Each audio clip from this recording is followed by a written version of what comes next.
Hi viewers, ఈరోజు Sunday కదా. మా అబ్బాయి బయట నుంచి తీసుకొస్తాను మమ్మీ, నువ్వేం వంట చేయకు అన్నాడు. వాడు వెళ్ళి తీసుకొచ్చాడు. ఈ మధ్య కాకినాడలో ఎక్కువగా చాలామంది దగ్గర వినబడుతుందండి ఇది చిట్టుబాబు కోడి పలావ్ అనేది. మన 31 డిసెంబర్కి కూడా చాలామంది దగ్గర విన్నాను నేను. అక్కడ నుంచి తీసుకొస్తానని చెప్పి వెళ్ళాడు, తీసుకొచ్చాడు. ప్యాకింగ్ అయితే బాగుందండి, గట్టిగా పైన పేపర్ ప్యాకింగ్ చేశారు, ఫాయిల్స్ అవి వేయకుండా. లోపల కూడా పేపర్ ప్లేటు, దాంట్లో మళ్ళీ విస్తరాకు వేసి, ఇది ప్రాన్ పలావ్ అండి. బాగానే ఎక్కువగానే వేశారు ప్రాన్స్ అవిని. అందులో దమ్ ప్రాన్స్ అలాగే ఫ్రై ప్రాన్స్ కూడా వేశారు. మరి ఇది కోడి పలావు, ఇది ఎలా ఉందో చూద్దాం ఒకసారి. దీనికి కూడా ఇది మన కాకినాడలో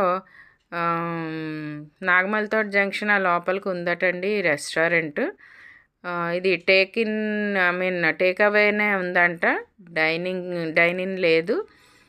స్విగ్గీ జొమాటోలో కూడా ఇంకా రాలేదు. ఇందులో కూడా చూడండి దమ్ పీసెస్ అలాగే ఫ్రై పీసెస్ వేశారు. ఇది వీళ్ళ స్పెషాలిటీ అనుకుంటాను.